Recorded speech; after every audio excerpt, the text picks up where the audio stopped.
What an excellent day for an exorcism. I'm Father Karras. And I'm the devil. Now carry unto these straps. It was actually pretty good, wasn't it? Hi, everybody.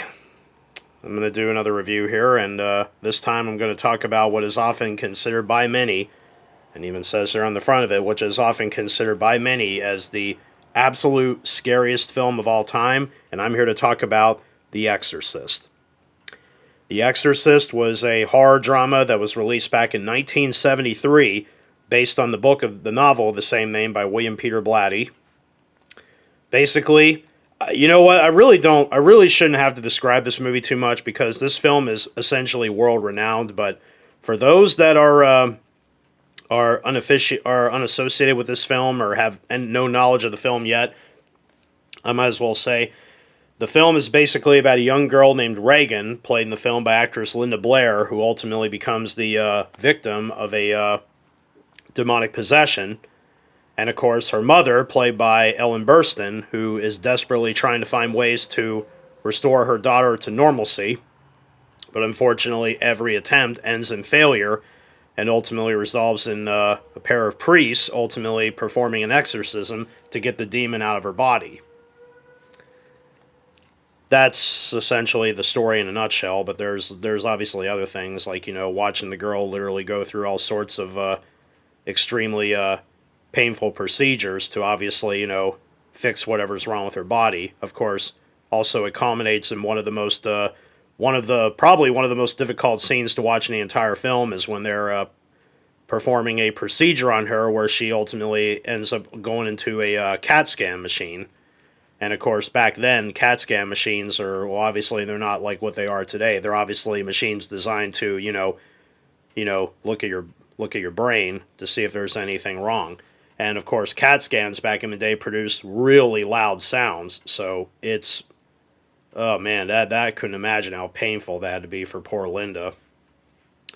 And of course, many of the other things that went on, like of course Ellen Burstyn suffering a permanent injury on the set of the film when she injured her coccyx during the, I think it was the first time in the movie you see Reagan have her head turn around, make a full 180, sort of like what an owl does. I shouldn't have laughed at that because that was, like I said, very painful to watch. But the movie, of course, when it first came out back in 1973, God, it's hard to believe this movie is 50 years old, if you can believe that. That's ridiculous. That's incredible. Actually, I like the glow that comes off of that. It's pretty cool, actually. But, yeah, 50 years old this film is. And honestly, even after all this time, it still has the power to terrify people. Not a joke.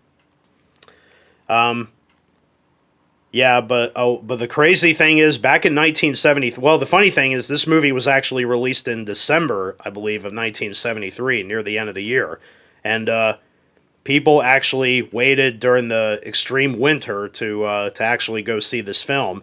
And the many people that went and saw the film, the reactions were more or less, let's say, they were just absolute chaotic. There were movie theaters that were reporting people fainting, people passing out, people throwing up, paramedics were called. It was insane. Pure insanity, let me tell you. And I will say, if I ever got the opportunity to go back in time, this is one thing I would actually go back to. I would go back to when The Exorcist first emerged in theaters. I would go back with a video camera, and I would actually record people freaking out while watching the movie.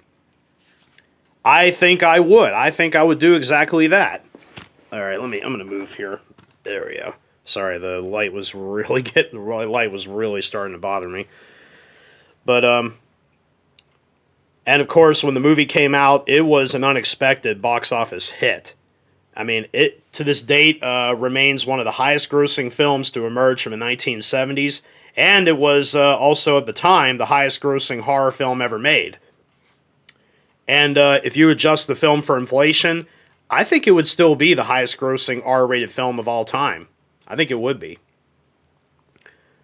So, yeah, this movie really struck solid gold upon its release. And, of course, again, there was also controversy that erupted. Linda Blair, the little girl that played Reagan in the film, she actually received death threats from a lot of religious fanatics, and Warner Brothers actually had to put bodyguards on her for about around 6 months after the film came out. And William Friedkin, the director, who also had recently since passed away, I take that, let me rephrase that. He has since passed on back in August, just 2 months ago. Rest in peace, William. He is probably one of the world's best filmmakers. I mean, he directed some pretty. I mean, of course, he just come off of doing The French Connection, which won him an Academy Award for Best Director. Like I said, when The Exorcist came out, it also received massive Oscar recognition, picking up 10 Academy Award nominations, including Best Picture, technically making The Exorcist the first horror film to be nominated for Best Picture. And ever since, there have been maybe like 4 or 5 movies since that have been nominated for Best Picture. So yeah, the horror genre is not very well recognized, but when occasionally they get it right, they do get it right. And out of those 10 Oscar nominations, the film actually walked away with 2 of them, winning for Sound and for Adapted Screenplay for William Peter Blatty, who not only wrote the novel the film was based on, but also wrote the screenplay too. Oh, and he produced as well, so he got a Best Picture Oscar for that, nominee for that too. But yeah, William Peter Blatty, based on his novel. Let's see here. Ellen Burstyn, Jason Miller, and Linda Blair all picked up Oscar nominations. Linda Blair for Best Supporting Actress, Jason Miller for Best Supporting Actor. There's Jason right there on the back. And Ellen Burstyn was nominated for Best Actress. And of course, Max von Sydow, who played Father Merrin in the film, which, by the way, that's him right there, was actually only he was only in his 40s at the time he did the movie, but of course the makeup he had to wear to make him look so much older as Father Merrin was pretty impressive. Was very believable too, I ought to say. And it's kind of funny how Max von Sydow played a priest trying to exorcise a demon out of a little girl's body. And the funny thing is, 20 years later, he would play the character Leland Gaunt in the Stephen King film adaptation Needful Things. And in that movie, he's actually the devil. So he does the total opposite there. So yeah, the movie was very... And of course, also, Linda Blair's Oscar nomination for Best Supporting Actress also received heavy criticism because a lot of people felt that Mercedes McCambridge, who was actually the voice of the demon near the end of the movie, so whenever you hear the demon speak, you know, an excellent day for an exorcism. That's not Linda Blair's voice. That's Mercedes McCambridge. Although it is Linda Blair playing the little possessed girl underneath all that makeup. It really is. Yeah, even though that really is her underneath all that makeup in the movie, but that is not her voice. But a lot of people felt that, well, she should have been nominated. Well, at the same time, Linda Blair, just really gave it her all. So yeah, of course, during the exorcism scenes at the end, they actually filmed the scenes in a not really on a soundstage, but I feel like they filmed it in they air conditioned the room to make it look basically make it freezing cold. And poor Linda, all she had on was a nightgown, and she actually it got so bad for her that she developed a permanent. I think she developed a permanent cold sweat. Linda Blair said that, or something like that, where she gets cold real quickly. Very cold, very quickly, or something like that. It's a permanent thing that she got while filming The Exorcist.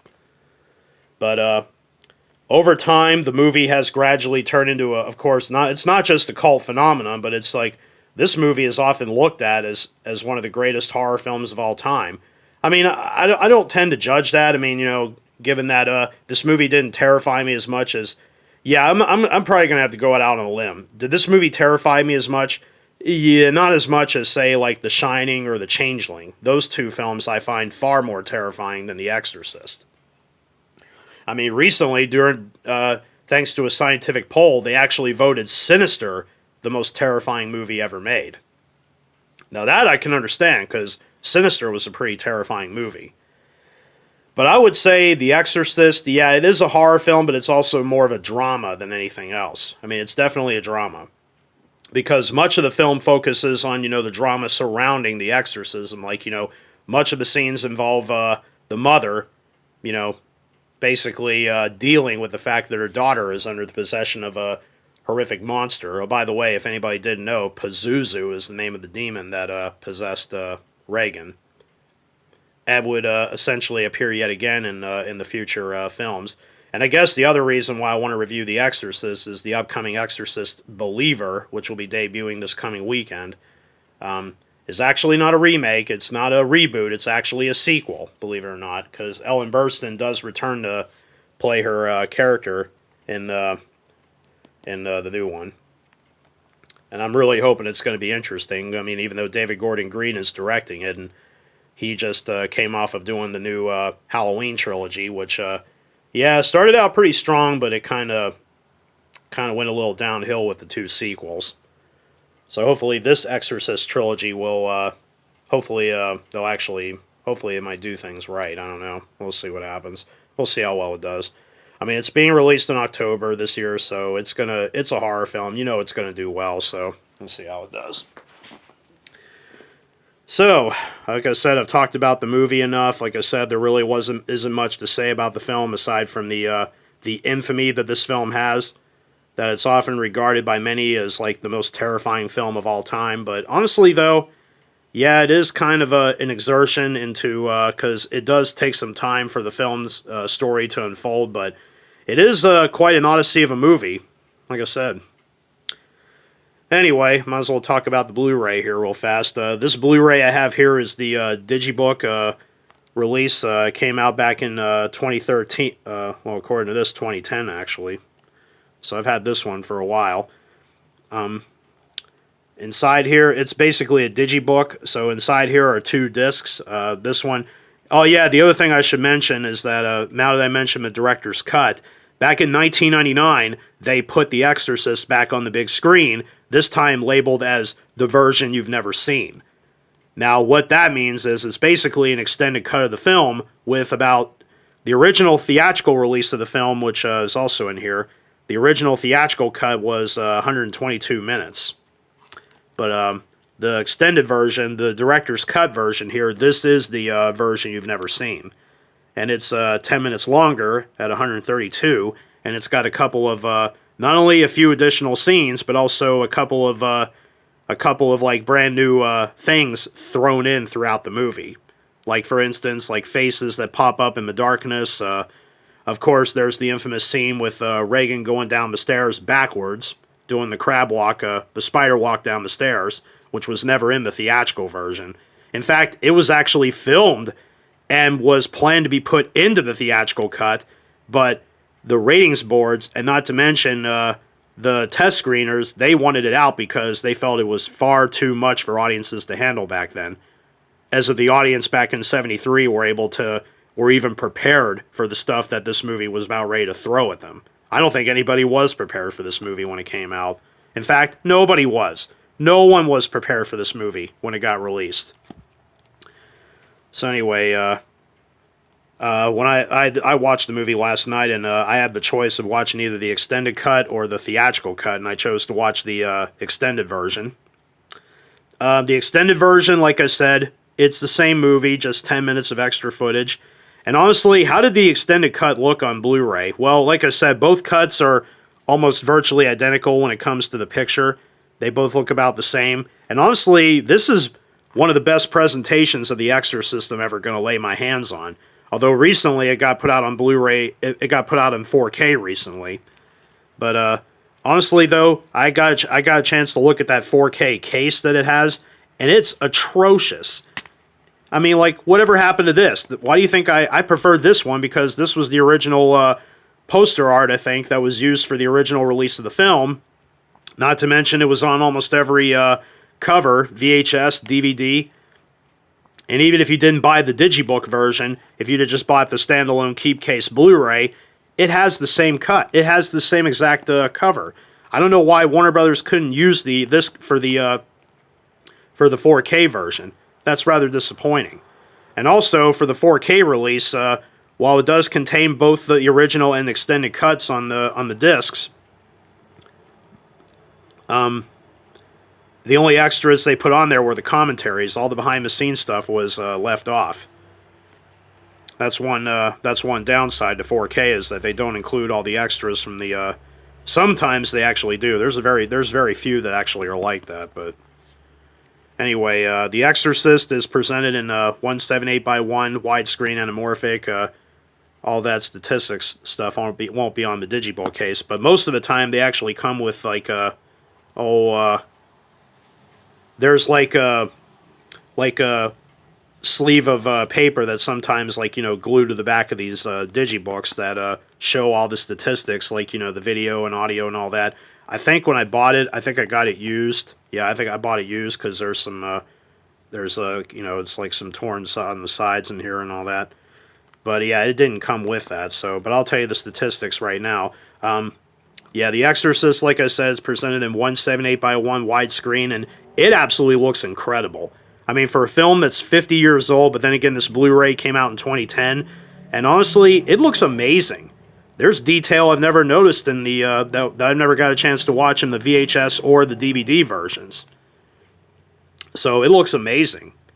And yeah, this movie had been released several times on VHS and DVD. In fact, I owned both the original DVD, which was the special edition released by Warner Brothers, and the version you've never seen. I've actually owned both of them before I got the Blu-ray. And honestly, the film looks pretty impressive. Like, details I've never got a chance to see before. Yeah, it does tend to show its age, but given that this is a film that came out in 1973, yeah, it's going to show its age. So for the most part, it looks pretty impressive. I would say out of 5 stars, 4.5 for the video. Now, the audio, honestly, also sounds as good as the video looks. And the audio, believe it or not, there's a plethora of audio tracks to be found. Quite a few languages. When I checked out the main menu, there was a lot. It's presented in English DTS 5.1, and it sounds incredible.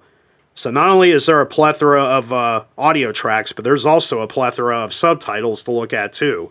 Quite a few, actually, for those of you that, well, obviously don't speak English, or prefer another audio track. I mean, this Blu-ray's got plenty of them. But the audio, I think, sounds as good as the video looks. The sound effects come out very well. The scares, the dialogue, everything comes out perfectly. So for the audio, out of 5 stars, also 4.5. As for the bonus features, before I get into the actual features on the Blu-rays, I'm going to take a look at, since I have the digibook version here of The Exorcist. Inside here is a booklet that actually has some pretty cool stuff here. Like the scariest film of all time. Yeah, there's the cover that was used for the 4K release. So yeah, this was pretty much it's like a little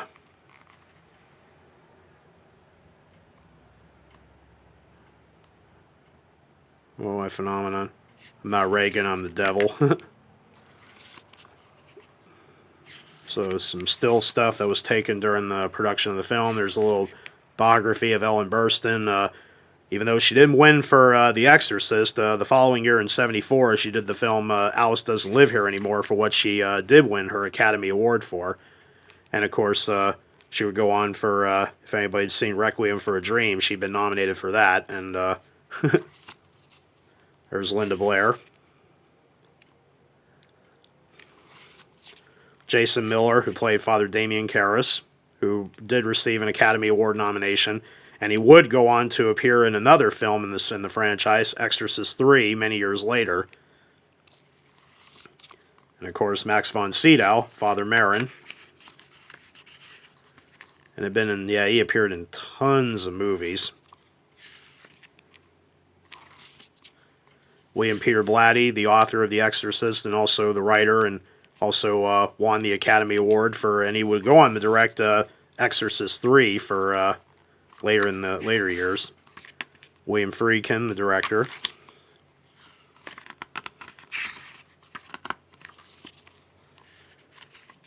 Human Ritual. What was,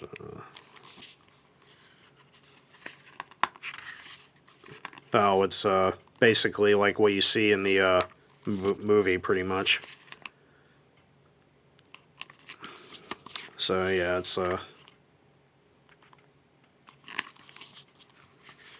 yeah, I'm just kind of glancing through this, looking at it real quick here. I mean, for those of you that actually own the digibook release of the film, you know, obviously that's a pretty cool feature. But the on-disc features are also pretty impressive too. Like the director's cut version has a brand new commentary recorded by William Friedkin, which was actually used for the. So I shouldn't say brand new, but it's the same commentary that was on the version you've never seen DVD. And it also comes with a couple of brand new featurettes on the making of the film. New interviews with some of the stars, new interviews with people that worked on the film. And it's also, yeah, basically like, you know, the movie's impact on the world, essentially, and more. And also a bunch of teasers and trailers that were made for the, also for the extended cut release. And the second disc, the theatrical version, has pretty much all the features that came from the 25th Anniversary Special Edition DVD back in '98. It comes with a pair of commentary tracks and a couple of documentaries on the making of the film. Unfortunately, these documentaries are not presented in high definition. They're presented in standard def, but they're very well worth a look at the making of the film. And they provide a lot of insight onto the movie itself. And I think there's a few other things too, but like I said, I can't really remember what else was on the theatrical cut disc. Like I said, I watched the extended cut. So, but honestly, though, the wealth of material that's included on both discs is pretty impressive, and they're also informative too. So I would say out of 5 stars, also a 4.5 for the bonus features. So honestly, though, this Blu-ray, this digibook version, is a very solid presentation of the movie. Now, obviously, there have been countless releases of The Exorcist on Blu-ray, not to mention box sets which contain all the films in the franchise. But at the time, I only got just the original because that was really all I needed. I didn't bother with the sequels until a while later. And I'll eventually pop them in and give them a watch and eventually review them and what I will think. Yes, that does include Exorcist II: The Heretic, which is often looked at as one of the worst... not only one of the worst films of all, not only one of the worst sequels of all time, but one of the worst movies ever made. But it has that reputation. But, my opinion, I don't think it's as bad as everybody says it is. But as for The Exorcist, if you're a diehard horror fanatic and you still haven't yet to see this, you really have no idea what you're in for. And honestly, it's a solid horror masterpiece.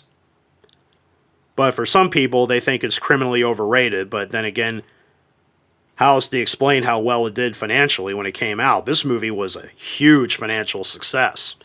And yet, it's still often regarded as one of the greatest horror films of all time. So, I definitely recommend it. If you can find it on any home video format, definitely pick it up any way you can. But if you can shell out... Yeah, this version here is a bit pricey because the Digibook Blu-rays, they're like, you know... I don't know if this is out of print or not, but if you can find this one at a good price, definitely pick it up. This is a good presentation of the film. I mean, you get 2 separate cuts of the movie, both with amazing video and audio presentations, and the bonus features are plentiful, and you also get this really cool book with some interesting info on the making of the film. So honestly, this is a solid package. Definite solid package. But I would definitely recommend this, but there probably are better versions of the film, but this is one of the best. Absolutely one of the best. I mean, the 4K version probably has the best transfer video-wise, audio-wise, but honestly, that cover that they used is terrible. This one still stands the test of time, so the movie itself is highly recommended, and so is this Blu-ray release. So, this concludes the presentation. I hope you enjoyed it. And I will continue to do more videos like this in the days to come. And if you like this, don't forget to hit like and subscribe to my channel. So until then, everybody take care and be safe. And everybody have a great October.